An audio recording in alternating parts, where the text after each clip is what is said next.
우리가 신앙생활을 하면서 가끔 당혹스러움을 느낄 때가 있습니다. 저도 인생 가운데 찾아오면서 신앙생활 하는데, 교회 다니는데 당혹스러운 점이 몇 번 있었습니다. 그 중에 한 번은 제가 믿음 생활 잘하고 있었습니다. 교회도 열심히 다니고, 또한 교회 주일학교 봉사도 잘하고, 찬양팀도 열심히 하고, 사람들이 보기에도 열심히 있는 교회 청년, 교회 오빠는 못 됐고 교회 청년으로 열심히 살고 있었는데, 뜻하지 않는 일이 발생된 것입니다.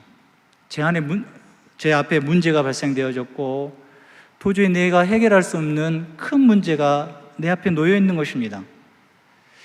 제가 얼마나 당황스럽겠습니까? 하나님을 열심히 믿는데, 주일 성수 열심히 하는데, 남에게 해코지도 하지 않고, 교회에서 일용 형제 도와주세요. 예, 일용 형제 오늘 이번에 수련회 가는데 와서 좀 도와주세요. 네, 그렇게 열심히 했는데 왜 나한테 그런 일이? 그러면서 하나님 정말 나를 사랑하신가? 하나님의 사랑을 의심했습니다. 그래서 내가 교회를 그렇게 열심히 다니고 내가 열심히 봉사했는데도 나한테 이런 일이 생기다니 당혹스럽죠. 열심히 다녔으면 내 인생이 잘 풀리고 좋은 일만 있고, 또 악한 일이, 내가 어떻게 다른 사람에게 피해를 볼 만한 일이 없어야 되는데 그 일이 생긴 것입니다. 이것은 제 안에 무슨 생각이 있었습니까? 제가 교회를 열심히 다니면, 제가 봉사 열심히 하면 누가 복을 주실 거라? 하나님이 복을 주실 것이다. 다시 바꿔 말하면, 제가 열심히 일했으니까 하나님 복 줘야 돼요. 제가 주일학교 봉사 열심히 했으니까 하나님 저 복 줘야 돼요. 제가 주일날 빠지지 않고 열심히 주일 성수했으니까 하나님 나한테 복 줘야 돼요. 하나님에 대한 시각이, 하나님에 대한 믿음의 시각이 잘못 어긋나 있었죠. 제가 이렇게 하면 당연히 하나님이 기뻐하실 줄 알고 하나님이 나를 도와주시고 내 편이 되어주셔야 되는데, 그렇게 되지 않는 것입니다. 그런 당혹스러움이 지금 여기 이스라엘 백성들에게 있는 겁니다. 첫 번째 전쟁은 패했습니다. 두 번째 전쟁 때 이스라엘 백성들에게 찾아온 게 뭡니까? 실로에서 하나님의 언약궤, 법궤를 가져왔습니다. 그럼 이스라엘 백성들은 어떠겠습니까? 성공했다. 이제 우리는 승리한다. 너희들 끝났어. 우리 하나님이 내 등 뒤에 있어. 그래서 이 법궤가 들어옴으로 말미암아 우리는 전쟁을 이제 끝이다. 좀 담대함이 있었겠죠. 근데 그들에게 돌아온 결과는 무엇입니까? 또 전쟁에 졌습니다. 무려 전쟁을 통해서 죽은 숫자가 3만 명입니다. 얼마나 많은 숫자가 죽었습니까? 하나님의 괴가 왔음에도 불구하고 전쟁에 졌어. 죽은 숫자도 3만 명이고, 심지어 여호와의 언약궤, 법궤도 빼앗겼어. 이스라엘 백성들 같으면 좀 당황스럽고 이거 어떻게 해야 되지? 그런데 하나님은 그곳 가운데, 이스라엘 백성 가운데 또한 저에게도 하나님의 뜻이 분명히 있다는 것입니다. 하나님은 자신의 영광을 드러내고 하나님 자신의 뜻을 드러내기를 원하시고 있습니다. 블레셋이 싸움을 잘해서 블레셋이 우리가 해보자, 으쌰으쌰, 하나님이 그 애굽에서 이끌어내도 애굽을 친 신지라도 우리가 한번 죽기 살기로 해보자. 그래서 블레셋이 이겼을까요? 아닙니다. 하나님이 블레셋이 이기도록 놔둔 것입니다. 이 전쟁도 누구 손에 있습니까? 하나님의 손에 있고, 그 하나님께서 이 전쟁을 통해서 하나님의 뜻이 무엇인지를 나타내길 원하신다는 것입니다. 아까 제가 말한 것처럼 하나님이 진짜 살아계신가? 하나님이 진짜 나를 자신의 자녀로 여기시는가? 그런 의문점이 들 수도 있는데, 그러나 하나님께서는 자신들이 이 법궤만 있으면 성공하고 승리할 것처럼 보이는 그 이스라엘 백성들이 하나님을 제대로 모르고 하나님 없는 하나님 백성, 그런 삶을 사는 그들에게 깨닫기를 원하셨고, 그들을 넘어지게 하셨습니다. 승리는 블레셋에 한 것이 아니라 하나님께서 하나님 뜻을 이루시기 위해서 블레셋을 사용하신 것입니다. 그 사건이 있은 직후입니다. 직후 오늘 말씀은 12절부터 22절 가운데 세 가지 에피소드가 나옵니다. 첫 번째는 그 진영 중에서 베냐민 한 사람이 전령이 뛰어나옵니다. 그래서 실로로 다가옵니다. 그 소리를 들었던 그 성읍에 있는 사람들이 부르짖습니다. 두 번째는 그 소리를 들은 엘리가 이게 무슨 소리지? 하면서 그 전령을 부릅니다. 그 전령이 와서 이 전쟁이 어떻게 됐다는 것을 이야기를 했을 때 엘리가 죽습니다. 그리고 마지막 에피소드는 19절 이하로 보면 그 엘리의 며느리인 비느하스의 아내가 해산할 날이 얼마 안 남은 것 같습니다. 아기를 낳다가 죽게 되는 모습들을 보여주면서 그 여인의 입에서 나온 말, 그 말을 통해서 하나님은 한편으로는 이스라엘 백성들을 치시긴 하지만 한편으로는 여전히 하나님의 사랑이, 하나님의 영광이 어디인지를 말씀하고 있다는 것입니다. 오늘은 이 말씀을 함께 나누고자 합니다. 본문을 금방 읽어보시겠지만 엘리의 가문은 완전히 몰락했습니다. 하나님께서 사무엘상 2장과 3장에 보면 하나님의 사람을 통해서 사무엘을 통해서 엘리 가문, 엘리 집안의 심판을 말씀하십니다. 그 말씀이 그대로 이루어지고 있습니다. 이 말은 엘리 한 가문, 엘리 한 집안의 몰락을 말하는 게 아니라 대표적으로 이스라엘 백성들의 몰락과 또한 그들의 추함을 드러내는 것입니다. 당시 죄악으로 가득 찼던 이스라엘 전체, 자신의 옳은 소견대로 행했던 이스라엘 모든 사람들, 살아계신 왕이 하나님에도 불구하고 인간의 왕을 요구한 그 이스라엘 전체에 대한 하나님의 경고이고 하나님의 뜻하심인 것입니다.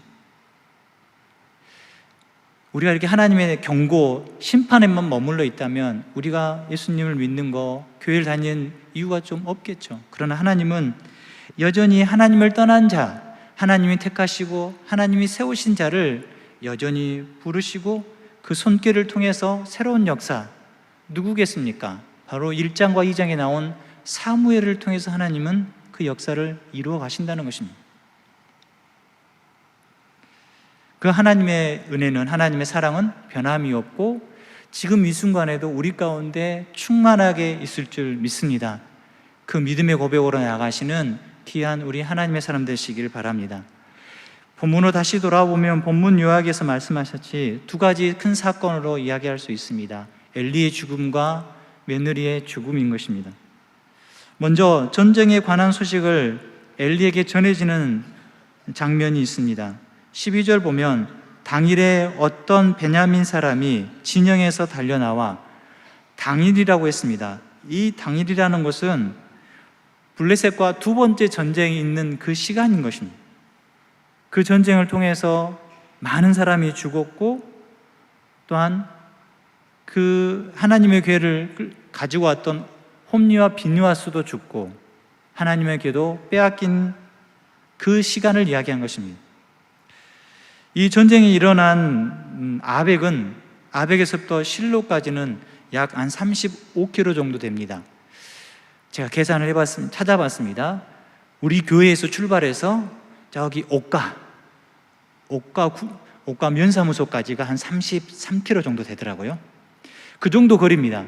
그러면 우리가 마라톤이 2시간 한 10분 정도 뛴다면 42.19, 그보다 짧은 거리입니다. 충분히 올 수 있는 시간이죠. 이 전쟁의 소식을 가지고 이 전령이 헐레벌떡 뛰어온 겁니다. 숨이 차고. 근데 그가 올 때 당일이라는 표현을 쓰는 이유가 무엇이겠습니까? 이 말은 하나님께서 말씀하신 것을 그대로 이루신다는 것을 표현하는 것입니다. 이 베냐민 사람이 전한 소식은 이 소식을 통해서 하나님께서 어떻게 이루시는가를, 하나님은 약속하셨죠. 말씀하셨죠. 사무엘상 3장 12절에 보면 내가 엘리의 집에 대하여 말하는 것을 처음부터 끝까지 그날에 그 당시에 그날에 그에게 다 이루리라. 하나님께서 이 엘리 가문에게 너 두 아들을 죽을 것이다, 너희 가문을 내가 끝을 내겠다 라고 말씀하셨던 그 말씀을 그대로 이루시는 것입니다. 그 이루시는 하나님을 우리도 경험하고 또 우리도 느끼는 것이 필요한 것입니다. 우리 하나님 그때만 계시는 분이 아니라 지금 이 순간에도 말씀하시고 그 말씀을 그대로 이루시는 하나님이 되어주십니다. 그 하나님을 믿는 백성이라면 오늘도 나에게 무슨 말씀을 하시는가, 나에게 또 어떤 삶을 또한 요청하고 또한 그렇게 살기를 바라시는가, 우리는 그렇게 깨어있는 것이 필요합니다. 그런 소식을 갖고 온 이 베냐민 사람이 어떤 행동을 합니까? 보시면 12절 하반절에 보면 진영에서 달려나와 자기의 옷을 찢고 자기의 머리에 티끌을 덮어쓰고 실로 이르니라.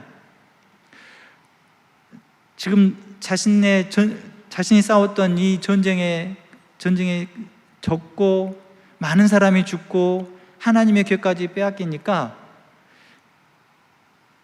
티끌을 덮어쓰고 정말 괴로운 상태일 때, 죄를 자복하는 상태일 때, 지금 나의 당한 이 환경이 너무나도 처절하고 고통스러울 때 옷을 찢고 죄를 뒤집어 쓰지 않습니까? 그런 상태로 이 전령이 실로로 들어옵니다. 만약 저쪽 문에서 그런 사람이 들어온다고 생각해 보십시오. 그럼 여러분들은 어떻게 느끼겠습니까? 아, 전쟁에 승리했다? 아니요, 전쟁에서 패했구나. 그것을 보면 알 수 있는 정도입니다. 다른 사람들은 분명히 알아챘을 것인데, 그런데 엘리만은 그것을 모르고 있습니다.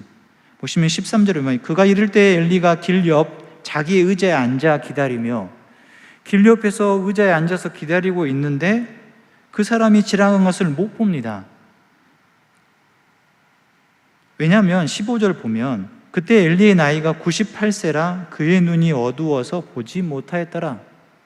눈이 어두워서 누가 지나간지를 구분할 수가 없는 겁니다. 휙 지나갔겠죠. 근데 마을 사람, 이 성읍에 있는 사람들은 그 모습만 보고도 전쟁이 어떻게 됐는지를 금방 차릴 정도죠. 그 베냐민 사람이 와서 전쟁에 대해서 이야기를 하니까 13절 하반절을 보면 그 사람이 성읍에 오며 알림에 온 성읍이 부르짖더라. 그 사람의 행색만 보고도, 그 사람이 전한 소식을 듣고 그들이 우리의 전쟁에 졌구나, 우리가 정말 실패했구나, 하나님의 궤가 갔는데도 불구하고 실패했구나. 그런데 엘리의 모습을 다시 살펴보면 13절을 보면 그가 이를 때 엘리가 길 옆 자기의 의자에 앉아 기다리며 그의 마음이 하나님의 궤로 말미암아 떨린다. 지금 하나님의 궤 때문에 그 마음이 떨린 거예요. 이 말은 불안한 거예요. 그 마음에 지금 걱정, 근심이 가득 찬 겁니다. 왜 그렇습니까? 하나님의 궤로 말미암아 그 엘리가 불안한 이유는 하나님의 궤를 메고 자기 아들 홈니와 빈느하스가 전쟁터에 나갔습니다. 그 모습을 본 블레셋 사람들은 두려워하고 무서워했습니다. 이스라엘 백성들은 환호했죠. 이제 우리 전쟁을 이겼다, 우리 승리만 남았다. 그런데 왜 엘리만은 떨었을까요? 아직 소식을 못 들었잖아요. 전쟁이 어떻게 된지를. 전령이 지나갔음에도 불구하고 못 들은 상태잖아요. 그럼에도 불구하고 그 성문 앞에 그 길 옆에서 앉아서 마음이 떨린 상태로 있는 겁니다. 이 말은 엘리가 불안한 이유가 있다는 것입니다. 다른 이유가 아니라 하나님 말씀 때문에, 하나님 사람을 통해서, 사무엘을 통해서 말씀하셨던 게 있기 때문입니다. 사무엘상 2장 34절에 보면 내 두 아들 홈니와 빈느하스가 한날에 죽으리니 이 둘이 당할 그 일이 표징이 되리라. 하나님께서 하나님의 사람을 통해서, 사무엘을 통해서 말씀하신 것을 내가 이루겠다. 그 말씀 이루는 표징이 뭐냐면 네 아들 홈리와 비느하스가 죽으리라. 하나님 말씀이 이루어진다는 것은 그 전쟁터에서 자기 자녀들 홈리와 비느하스가 죽을 수 있다 없다? 있다는 것입니다. 그러니까 불안한 것입니다. 두려운 것입니다. 하나님 말씀이 이루어지면 어떻게 된다? 자기 아들이 죽구나. 자기 아들들이 죽는구나. 하나님의 약속이 이루어진다면 이 홈리와 비느하스는 죽는 것입니다. 그 약속 때문에 마음이 떨린 것입니다. 지금 엘리는 법궤가 빼앗길까 봐가 두려운 게 아닙니다. 왜냐하면 읽은 말씀 가운데 우리가 그 17절도 보면 소식을 전하는 자가 대답하여 이르되 이스라엘이 브레스 사람들 앞에서 도망하였고 백성 중에 큰 사륙이 있었고 당신의 두 아들 홈리와 비느하스도 죽임을 당하였고 하나님의 궤는 빼앗겼나이다. 이렇게 말하는데 18절에 보면 하나님의 궤를 말할 때 홈리와 비느하스가 죽었습니다. 하나님의 궤라고 말할 때 이 엘리가 넘어져서 죽습니다. 하나님의 궤를 빼앗겠다는 소리도 듣지 못하고 홈리와 비느하스가 죽었다는 소리는 하나님의 말씀이 이루어졌구나.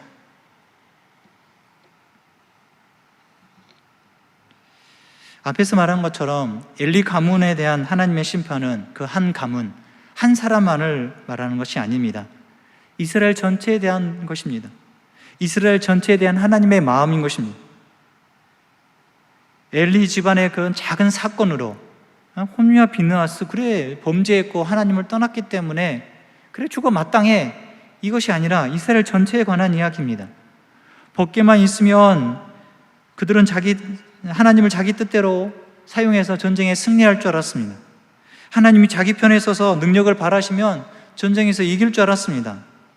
그런데 하나님의 뜻은 무엇입니까?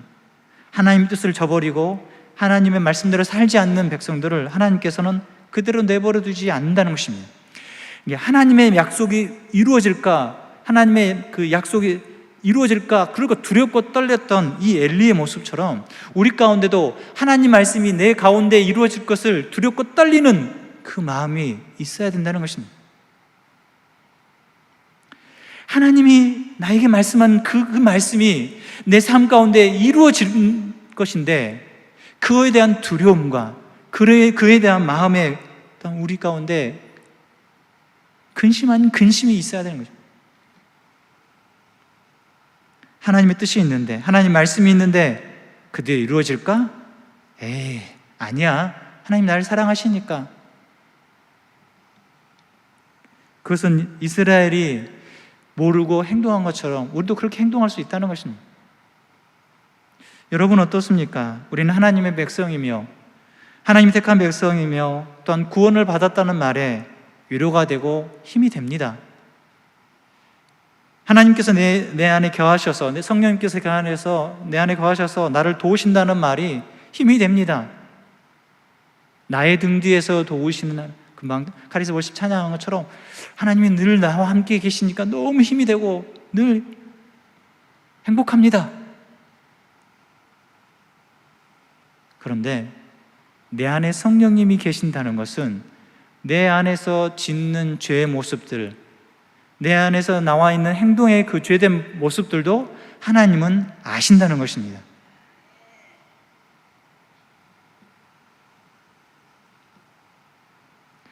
나의 모든 것들을 아신다고 하나님을 인정하는 순간 내 마음은 두렵고 떨릴 수밖에 없는 것입니다.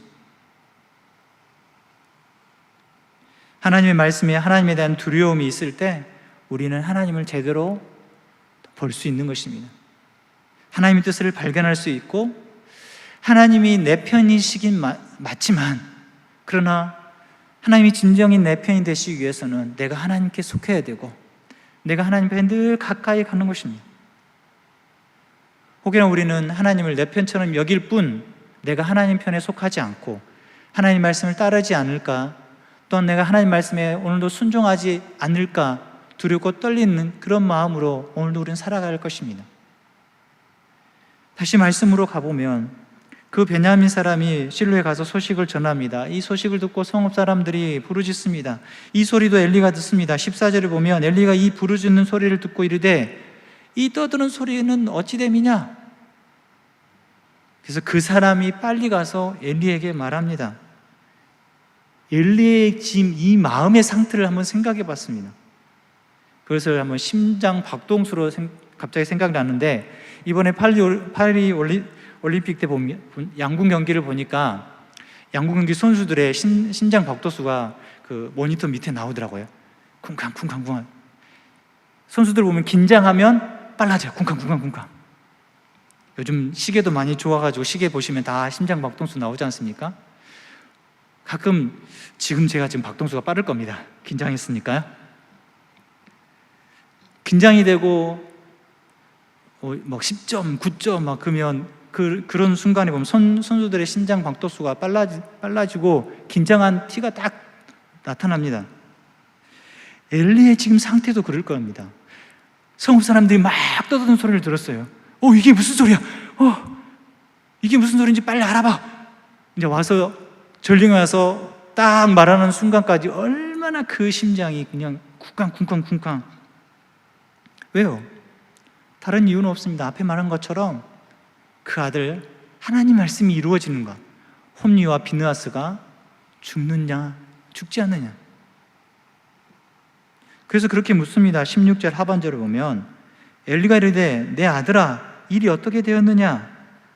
그러면서 17절 이하로 이 전령이 소식을 전하는데 충격이 덜한 것부터 큰 것으로 이야기를 합니다.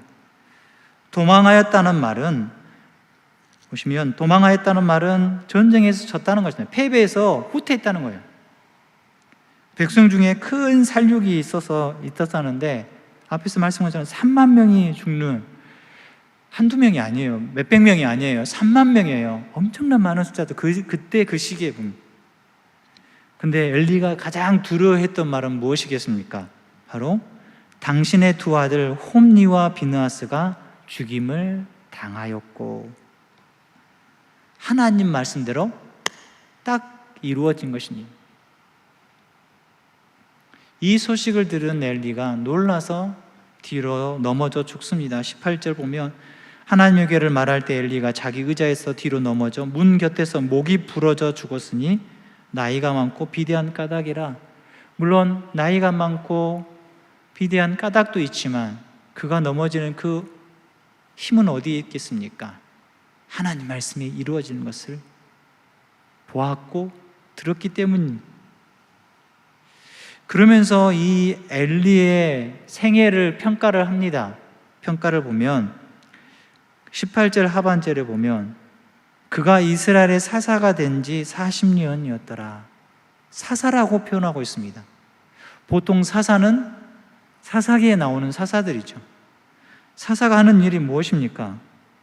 이스라엘 백성들이 하나님을 떠나면 그 앞장서서 하나님의 뜻으로 다시 하나님의 백성으로 돌아오도록, 또한 이스라엘 백성들이 다른 블레셋이나 다른 민족들로 침략을 당하고 힘들면 앞장서서 전쟁하면서 하나님의 뜻을, 하나님께서 구하심을 보여주는 것이 바로 사사들이 하는 일이었습니다. 근데 엘리는 그렇게 행했습니까? 그렇게 하지 못했습니다. 엘리가 사사가 되던 지 40년 동안 이스라엘 백성들이 하나님을 제대로 알지 못했습니다. 하나님을 바르게 예배하지 못했습니다. 하나님 말씀을 제대로 듣지 못했습니다. 심지어 엘리의 두 아들은 이스라엘 백성들을 하나님을 바르게 예배하지 못하도록 타락의 길로, 나락의 길로 인도했던 사람입니다. 그런데 왜 하나님께서는 이 엘리를 사사가 된 지 40년이라고 표현하겠습니까? 이 말은 엘리의 사사직이 끝나는 시점으로 다른 하나님의 사람이 세워짐을 보여주는 것입니다. 누구겠습니까? 바로 사무엘입니다. 사무엘을 통해서 하나님께서는 다시금 일하시겠다는 것입니다. 이 말은 하나님의 말씀은 계속 간다는 것입니다. 누가 있고 누가 없고가 아니라 하나님은 늘 살아계셔서 말씀하시고 이스라엘 백성들을 하나님의 뜻으로 늘 인도하신다는 것입니다. 그렇기 때문에 우리는 누구의 말씀? 하나님의 말씀 늘 가까이 하고 늘 하나님 말씀 앞에 늘 살아가는 것입니다. 그런 삶으로 우리를 초대하고 있다는 것을 잊지 마십시오. 크게 이제 두 번째 에피소드는 바로 그의 며느리인 엘리의 며느리인 비느하스의 아내가 임신하고 또한 출산 그리고 죽음, 그 아들의 이름을 정하는 장면들이 나옵니다. 19절 보면 그의 며느리인 비느하스 아내가 임신하여 해산할 때가 가까웠더니 이제 곧 해산할 날이 다가왔습니다. 그런데 이 아내도, 비느하스 아내도 소식을 듣습니다. 하나님의 계를 빼앗긴 것과 그의 아버지와 남편이 죽은 소식을 듣고 갑자기 아파서 몸을 굽으려 해산하고 갑자기 해산이 찾아온 것입니다. 큰 충격을 받으니까 이 여인이 갑자기 때가 안 됐음에도 불구하고 해산하게 된 것입니다. 근데 그 충격으로 말미암아 이 여인도 어떻게 되느냐? 20절에 보면 죽어갈 때 급하게 다가온 충격으로 그 여인조차도 목숨을 잃게 되는 것입니다. 그러면서 그 곁에 있는 여인들이 그녀에게 이릅니다. 두려워하지 말라, 내가 아들을 낳았다. 그 여인들도, 같이 있던 여인들도 분명히 그 소식을 들었을 거 아닙니까? 근데 그 여인에게 아들이 태어났어요. 소망이지 않습니까? 희망이죠. 다시금 힘을 얻을 수 있고 다시금 소망을 가질 수 있는 자녀인데, 이 비느하스 아내의 말은 그가 대답하지도 아니하며 관념하지도 아니하였다. 희망처럼 보이는 아들을 낳았음에도 불구하고 그녀는 희망이 없는 것처럼 그냥 멍한 상태로 있는 것입니다. 그러면서 그 여인이 이가봇이라고 하죠.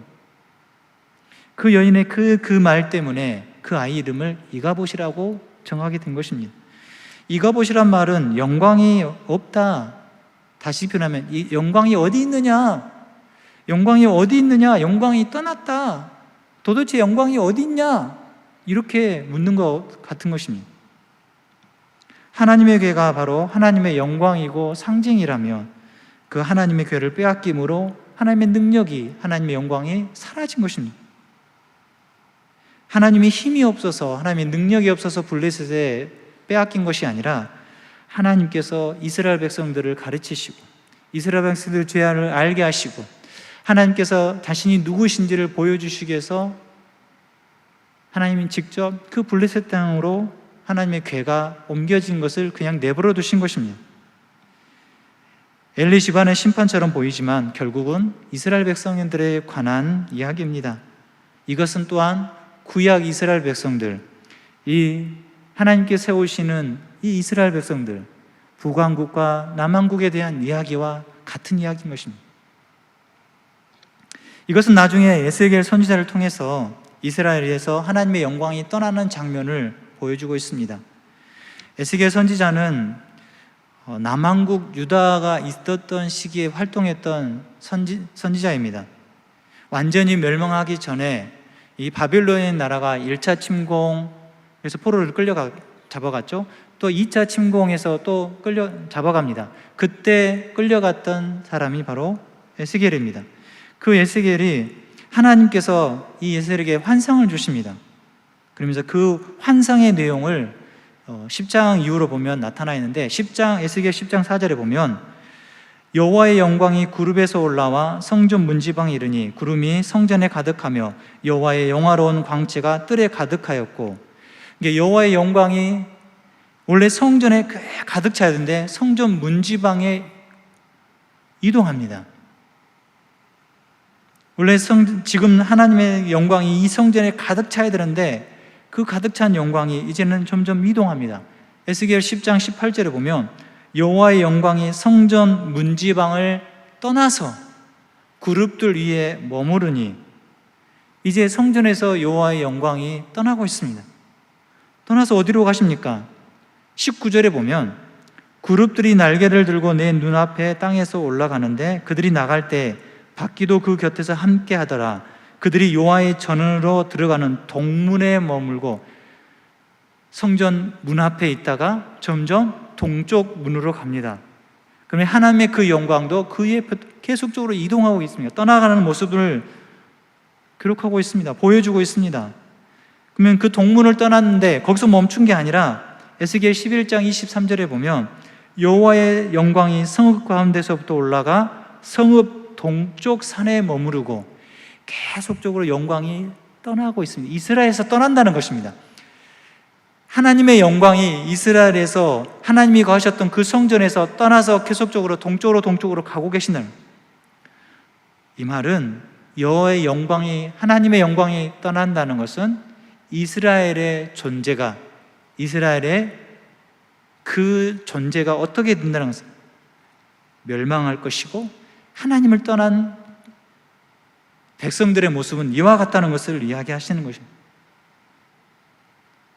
하나님을 떠나고 하나님이 아닌 것, 하나님 없는 것처럼 살아가고 하나님이 아닌 것들에 자신의 마음과 생각을 빼앗길 때 하나님의 영광은 떠나간다는 것입니다.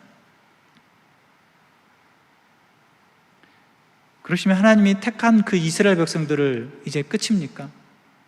그러지 않습니다. 하나님은 다시 돌아오시겠다고 약속하십니다.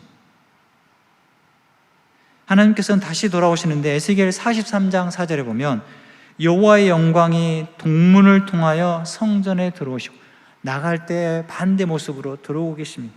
5절에 보면 영이 나를 들어데리고 안뜰에 들어가시기로 내가 보니 여호와의 영광이 성전에 가득하더라.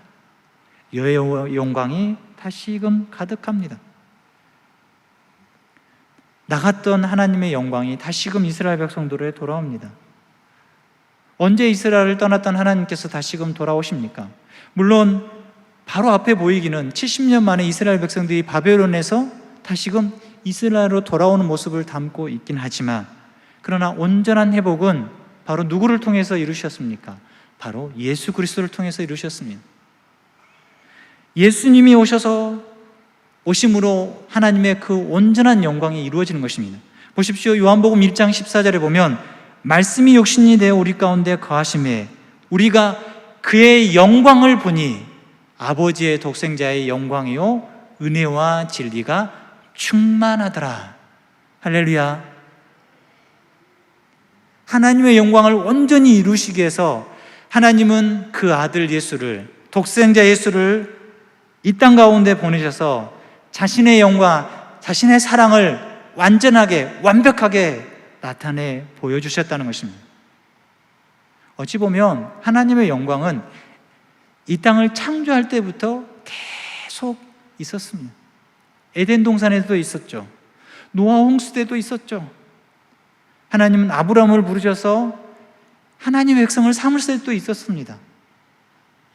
그리고 죄로 말미암아 하나님을 떠났던 이스라엘 백성들, 죄로 말미암아 죽었던 우리를 다시 살리시기 위해서 예수님을 이 땅에 보내주셨습니다. 그분으로 말미암아, 예수님으로 말미암아 하나님의 영광이 가득함을 보여주셨고, 또한 지금 우리가 누리고 있는 것입니다. 이스라엘이 멸망했을 때 하나님은 이스라엘을 버린 것이 아닙니다.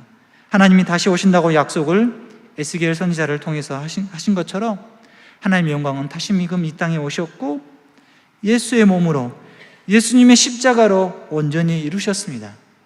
아버지 독생자의 영광이요 은혜와 진리가 충만하더라. 은혜와 진리가 충만하신 예수님이 우리와 함께 하십니다. 이 말은 하나님의 영광이 우리와 함께 하신다는 것입니다. 하나님이 우리와 함께 하신다는 다른 표현은 바로 거룩함입니다. 우리가 그 하나님에 대한 거룩함을 유지할 때 우리를 통해서 하나님의 영광이 잘 드러나게 되는 것입니다. 그래서 예수님도 우리를 향해서 너희는 세상의 빛과 소금이라고 말씀하지 않습니까? 빛의 역할을, 소금의 역할을. 그러나 그 빛이, 그 소금이 제 역할을 잃어버리면 그것은 거룩함이 아니죠. 하나님의 영광이 아닌 것입니다. 우리가 거룩함을 잃어버릴 때 하나님의 영광도 가려집니다. 이러한 모습을 엘리의 집을 통해서 하나님은 그 말씀하신 것을 그대로 이루시고, 그 말씀하신 것을 엘리 집을 통해서 누가 깨닫기를, 이스라엘 백성들이 누가 깨닫기를, 지금 우리가 깨닫기를 원하시고 있다는 것입니다. 우리가 하나님 말씀 앞에 살 때, 하나님께서, 하나님의 성령이 내 안에서 역사하실 때 함께 하신다는 것을 잊지 마십시오. 이 말은 하나님에 대한 두려움과 떨림이 늘 내 안에 있어야 된다는 것입니다. 오늘 주일 하나님 말씀을 들으셨죠? 그 말씀 여러분 가운데 떨림이 있으십니까? 아니면 그냥 일주일에 한번 찾아와서 듣는 그냥 그런 시간입니까? 혹여나 오늘 말씀을 들으면서 저는 일부를 들으면서 들었던 하나님, 내 안에 벗어버려야 할 것이 무엇이 있을까? 내 안에 내 마음 가운데 여전히 꽉 붙들고 있는 나의 그 탐욕적인 모습이 무엇이 있을까? 내려놓게 해달라고 하나님께 구하고 그 말씀대로 나 앞에 나아가는 것이 하나님 말씀 듣고 깨닫는 자의, 또한 그렇게 살아가는 자의 모습이 아닐까요? 그 삶을 하나님께서 복되다 말씀하시는 것입니다.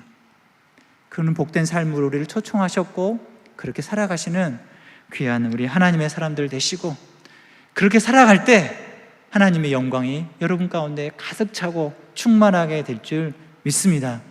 그 믿음이 온전히 이루어지는 귀한 우리 성도 되시길 축원합니다.